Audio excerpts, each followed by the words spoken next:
6번째 강의로 공정한 사회를 실현하기 위한 시험대에 우리가 서 있습니다. 물론 그 공정한 사회라는 게 하루아침에 오는 것도 아니고 또 당장 실현될 수는 없을 것입니다만은, 그래도 이 정부가 처음 출발할 때 기회는 항상 평등하고 과정은 공정하며 결과는 정의롭다고 하는 사회를 만들겠다고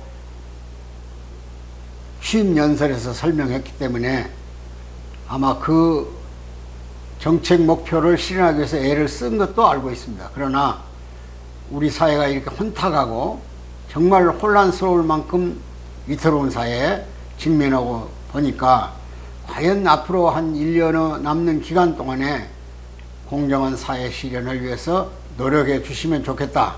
또 우리도 모두 노력해야 되겠다. 이런 마음으로 오늘 방송을 시작하려고 합니다. 원래 공정한 사회 실현이라는 것은 이명박 대통령이 주장하는 이론의 하나였습니다. 그러나 그 사회도 그렇게 우리가 공정하지나 또는 공평한 사회라고 볼 수는 없기 때문에 문재인 대통령이 촛불혁명을 통해서 대통령이 되시면서 취임연설에서 주장한 그 공정성, 소위 정의로움, 이것은 대단히 국민들의 마음을 사로잡았습니다. 우리 사회가 언제쯤 불공정하지 않고 평등한 사회, 그리고 또 공정한 사회, 그러니까 바꿔 말하면 평등이라는 개념도 똑같이 잣대로 재서 잘라내는 그런 평등이 아니라 능력이라든지 역량이라든지 이런 여러 가지 조건을 성숙시켜서 모든 사람이 기회에 좋은 공평으로서 맞이할 수 있고 자기 능력만큼 그 실력을 인정받아 가지고 사회에서 대접받는 그런 사회를 구현하고자 노력을 해야 할 것입니다. 또 노력해지는 사회라고 생각합니다. 오늘 우리 사회가 얼마나 혼탁합니까? 우선 최근에 LH 투기 사건, 투자 투기 사건이죠. 땅 투기 사건. 그러니까 특정한 정보를 가지고 있는 집단이 그 정보를 이용해서 대량의 땅을 구입해 가지고 그 땅에다가 또 가식된 작물을 심었거나 또 가건물을 지어서 정부가 주는 배상금을 받아내기 위한 여러 가지 수단을 동원하는 현실을 날마다 보고 있습니다. 그리고 또 그 유사한 공무원들이 그 오늘 신도시 개발 말고도 어느 지역에 경제성 있는 지역을 먼저 선점해 가지고 거기서 어떤 부당한 이득을 얻어내려고는 그런 관련된 사안들이 공무원 외에도 뭐 정치인들, 국회의원들, 그런 법조계에 있는 사람들, 또는 언론기관에 있는 사람들, 여러 가지 그 소위 약자들에게는 권력으로 군림하는 그런 사람들이 이미 우리 사회에 만연돼 가지고 지금 나라가 온통 뒤죽박죽이 되고 있습니다. 더군다나 지금 선거가 4월 7일이니까 한 2주가 다 남아있지 않는데 그 선거를 왜 치릅니까 우리가? 부산하고 서울, 부산이 시장들이 성추행으로 물러나면서 다시 재선을 보궐선거를 하는 거 아닙니까? 그 보궐선거의 비용만 한 곳에 800억이 넘는다니 이게 다 시민의 돈이 또 나가는 거 아닙니까? 해야 할 선거를 하는 게 아닙니다. 그리고 지금 집권당은 당헌에다가 만일 그런 비행을 통해서 시장직을 그만두면 거기에는 출마를 시키지 않겠다는 규정을 해놨다는데 정치가 얼마나 몰인정합니까? 다 당헌을 고쳐가지고 다시 출마를 해서 지금도 정책 대결을 아니고 모두 흑색선전 이런 것을 통해서 정말 또 하나의 권력 집단으로 등장하려고 하는 사회 풍토를 개탄하지 않을 수 없다, 그런 얘기입니다. 이런 현실적인 내용은 언론 보면은 땅 투기 사건이나 정치적인 선거를 통해서 혼탁해지는 사회 현상만을 두고 하는 것 같지만은 우리 전반적 사회가 물론 우리 건국 이래로 그 이전부터도 그런 권력 집단의 부의 독점 이런 것들은 있었습니다. 오지금은 동학혁명에서 농지를 농민에게 되돌려 주라고는 소위 경자 유연의 법칙, 농사 짓는 사람이 가져야 된다는 걸 들고 나왔겠습니까? 오랜 역사 속에서도 우리는 토지가 권력 가진 자들의 전용물이 됐다는 것을 잘 알고 있고, 오지금은 소작인들은 농사를 지어주고도 배가 고파서 굶주려 죽어가는 현상을 늘 우리 역사 속에서 배웠고 현실에서 보고 있었던 겁니다. 그런데 지금 와서는 땅이 재산이고 또 아파트가 천정부지로 오르니까 누가 노동을 통해서나 임금을 통해서 그 아파트에 도전을 하겠습니까? 1년에 1, 2억씩 막 올라가 버린다면 이 불공정한 사회를 개탄하지 않을 수 없는 겁니다. 이 사회를 그대로 방치할 수 없다 그런 얘기죠. 그래서 우리의 꿈이 정말 같이 더불어 사는 단군 건국 이념 속에 와 있는 홍익인간 대동세계, 그래서 제세 이화라고는 이치에 맞게끔만 전개된다면, 근데 왜 사람들이 이렇게 사욕이 강하고 자기만을 아는 아집의 집단으로 전락해 버렸습니까? 아마 동물 세계도 이러지는 않을 겁니다. 찰스 다윈이 약육강식이라는 이론을 가지고 강자가 약자를 집어먹는 정치 논리로 식민지 정당화 이론이 나오기도 했습니다마는, 오늘 근대화된 사회에서 과연 부를 독점하려는 거기에 권력 정보가 이용됐다면 이것은 반드시 고쳐져야 할 사회입니다. 수습하기 어려울 만큼 지금 사회가 혼탁해요. 한동안 우리나라에서 하버드 대학의 마이클 샌들이라는 사람의 정의란 무엇인가라는 독서가 대학가는 물론 많은 일반 시민에게 익힌 적이 있습니다. 그러나 그 독서도 결국은 최대 행복의 최대 다수예요. 많은 사람의 행복에 위해서는 소수는 경우에 따라서는 인정받지 못하는 그런 풍토를 만들어냈어요. 아마 공리주의자들이, 영국의 공리주의자들, 벤담이라든 이런 사람들도 최대 행복은 최대 다수에게 주는 것이다, 이렇게 논리를 전개해서 오늘 민주주의 원리가 정권을 잡은 정당이나 어떤 지배계급이 많은 수를 확보하면 적은 수는 돌아보지도 않고 묵살시켜버리고 짓밟아버리는 그런 행태가 정치적으로 나타나는 것도 우리는 보고 있습니다.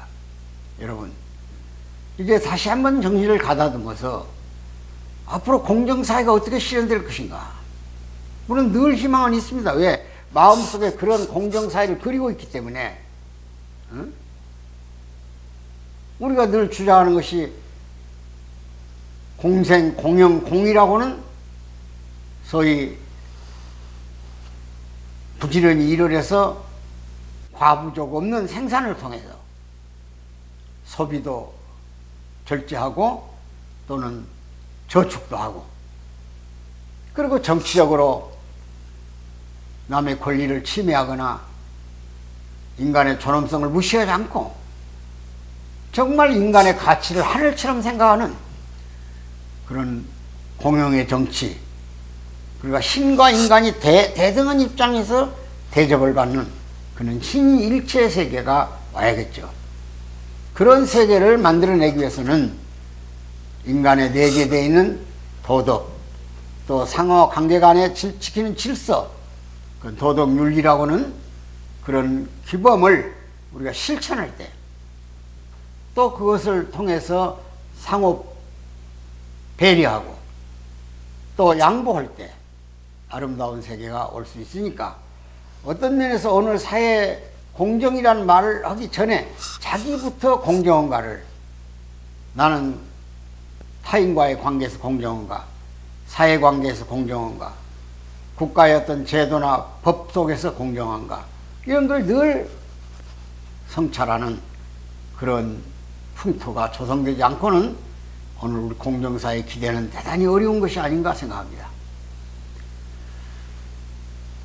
18세기에 프랑스의 계몽 작가인 볼테르라는 사람이 있습니다. 이 사람이 프랑스가 혁명 이후에 아주 부패한 사회로 전락했을 때 조그마한 책자를 하나 내놨어요. 그 책자가 유혹의 복도입니다. 그 유혹의 복도라는 책에는 제가 간단하게 소개하면 아시아에 있는 조그마한 소국가, 라바론인가요? 그런 나라가 하나 있는데 거기 나라가 원체 부패해가지고 재정을 맡길 만한 관리가 없다는 겁니다. 맡기면 주워먹어버리니까. 그래서 왕이 나라를 해체해야 되겠다고 생각해서 대신들을 모아놓고 도저히 나라를 통솔하거나 관리할 능력, 나라가 지속해야 할 힘이 없으니 나라를 해체하겠다고 방명이를 아마 3번 두들기로 하고 2번 두들렸는데 마지막 두들릴 때 손을 들고 있는데 저 뒤편 정원에서 마당을 쓸고 있던 그 당시 노비죠. 노비가 소리 지르면서 세상은 다 썩지 않았다고 그랬습니다. 그 말이 왕이 얼마나 듣고 충격을 받았던지 썩지 않았다? 그래서 그를 불러다가 어디에 썩지 않은 사람이 있대야 이렇게 물으니까 전국에다 방을 붙이면 많은 사람이 참시는 사람이 올 것입니다. 그래서 왕의 지시에 따라서 방을 붙였더니 정말 한 100여 명이 왔어요. 참신하다고. 나는 썩지 않았다고. 근데 한 사람만 재정을 담당하지 100명이 다 필요 없잖아요. 그래서 그 중에서도 가장 정직한 사람을 뽑으려고 보는 시험이 유혹의 복도를 지나서 강당에 가서 나체로 춤을 추는 겁니다. 근데 사람 마음이 얼마나 간교합니까? 100명 중에 한 명만 뽑는다 그러니까 그 유혹의 복도를 못 지나가요. 거기에 각종 금은보화가 다 지혈되어 있다 그런 얘기야. 각종 보석이 루비라든지 사파이라든지 금이라든지 은이라든지 다 지혈되어 있어요. 옥이라든지. 그러니까 어차피 떨어질 사람인데 이거라도 하나 가지고 가겠다 해가지고 입안에다 흉킨 놈, 귓속에 숨긴 놈, 항문에 집어넣은 놈, 옆구리에다 집어넣은 놈, 별놈이 다 있어요. 옷을 벗고 춤을 추는데 춤이 자유로울 수가 없죠. 어깨 축지 속에 넣은 놈은 손을 자유롭게 펼칠 수가 없고 항문에 집어넣은 놈은 다리가 제대로 움직일 수 없죠. 그러니까 왕이 가서 쭉 하니까 자유롭게 춤추는 사람이 없어요. 그래서 결국은 다 썩었구나 하고 망치질을 한 번 더 하려고 하는데 저쪽 뒤편에 헐헐 춤을 추는 사람이 하나 있더라 이게요. 그를 데려다가 재무장관을 시키고 결국 그 아시아의 적은 나라는 다시 제국이 됐다는 그런 책이 바로 유혹의 복도입니다. 볼테르의. 우리 사회에는 아직도 참신한 사람이 많이 있습니다. 인재가 있어요. 능력 있는 사람이. 이 적재적소에 써야 돼요. 어떤 도둑놈이 어느 큰 집을 터는데 아마 도둑놈 집단으로 들어갔던 모양이죠. 너댓 사람이 각기 능력에 맞게 배치해서 상황을 처리해라 이렇게 지시하니까 이 집이 재산 축적이 정당하지 않았다는 걸 분석한 사람도 있고 또 망을 보면서 사방에서 어떤 경찰이 오는가 이런 걸 망 보는 사람이 또 나타나고 또 순간적으로 문을 뚫고 들어가서 재물을 훔친 사람이 나오고 훔친 재물을 공정하게 배부는 사람이 나오더라 이거예요. 이 도덕사회도 그렇게 분할이 되고 능력껏 기회를 주면 각기 자기 능력을 창출할 수 있는 겁니다. 우리 사회는 기회를 뺏어가 버렸다는데 불공정이 시작되는 거예요. 왜 땅에다가 불공정한 행위를 합니까? 정보를 이용해가지고. 그러니까 많은 사람이 결국은 기회를 뺏겨버렸잖아요. 박근혜를 농단했던 최순실이가 왜 그 당시에 비탄을 받은 겁니까? 그 딸내미 뭐 대학에다 집어넣어 놓고 공부도 안 한 학생을 학점을 주고 시험도 안 본 학생을 시험 응시한 것처럼 마치 지난번 어떤 법무부 장관 가족들이 무슨 장학증서라든지 봉사활동이라든지 또 표창장 이런 걸 다 위조로 해가지고 어떤 대학을 불공정에 들어가는 거 이런 것들이 다 기회가 불공정한 거 아닙니까? 왜 기회를 뺐냐 이게 남의 기회를. 다 공정 경쟁을 해야죠. 공자님 말씀하시잖아요. 백성은 가난은 탓하지 않는다고. 차이를 탓하지. 지금 자본주의 사회가 최고 위기에 와 있는 것도 빈부의 격차입니다. 아마 이번 코로나 사태 때문에 더 격차가 심화될 겁니다. 왜 혜택 받는 기업이 있고 소멸되는 기업이 있잖아요. 이런 냉정한 사회를 정말로 과학적으로 분석하고 인간의 지혜를 총동원해가지고 거기 전문 집단을 모아서 평의회를 하나 만들어야 돼요. 그래서 사회를 어떻게 공정하게 만들 것인가. 이번 선거도 공정하게 해야 되고 또 양심의 가책에 대한 자책도 해야 돼요. 왜 이 선거를 치르게 되는가 시민들이 알아야 돼요. 여러분 투표장에 안 나가도 되는 선거이고, 응? 근데 왜 이렇게 어려운 선거를 해야 됩니까? 간단한 거예요. 이게 룰을 어기기 때문에. 그래서 우리는 정의에 대한 개념도 최대 행복이 최대 다수가 행복하면 된다. 그런 논리도 어느덧 맞는 것 같지만은 그 잔악한 논리입니다. 그래서 샌들 교수의 정의란 무엇인가도 사실 애매한 거예요. 존 놀스라는 미국에 있는 대학 교수는 약자를 우선 배분하는 것 상당히 그 의미가 있잖아요. 지금 우리가 코로나 예방 접종하는데도 가장 접촉해서 병이 들 수 있는 병균이, 세균이 들어올 수 있는 위험한 사람들부터 지금 백신을 맞잖아요. 누구도 불만 안 하잖아요. 또 기저질환자, 요양원에 있는 사람, 그 다음에 또 나이 많은 사람들 이렇게 딱 공정하게 하잖아요. 대통령도 예외가 아니잖아요. 어디 좀 국제회의에 가신다니까 뭐 지금 백신을 맞은 걸로 지금 우리가 알고 있는데 이런 것들이 불공정하지 않게 기회를 주어지면 누가 원망을 하겠어요? 복지도 그렇습니다. 이 선택 복지해야 돼요. 무조건 주면 안 돼요. 여유가 충분한데 왜 삼성 재벌의 회장 같은 사람이 이 지원금을 받을 이유가 뭐 있습니까? 정확한 리스트를 가지고 정말 필요한 지역에 지원해주는, 피해가 큰데 좀 더 주는, 이런, 사실은 그것도 공리주의 개념이죠. 이런 점에서 우리가 정의사회를 만드는 시험대에 지금 와 있습니다.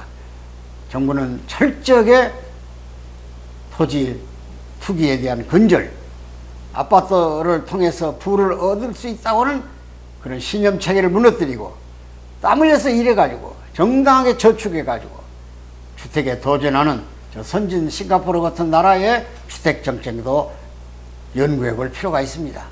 부디 이 공정한 사회를 만들 수 있는 좋은 기회에 국민이 주체가 돼가지고 시민이 주체가 돼가지고 공정사회를 만들지 않고는 권력이 어디나 개입해가지고 불공정한 행위를 하지 못하도록, 그리고 임기가 남은 대통령께서 그렇게 주창했던 기회는 평등하고 과정은 공정하며 결과는 정의롭다고는 그런 사회를 구현하는 데 앞장서 주시기를 당부드리면서 오늘 말씀을 마무리하겠습니다.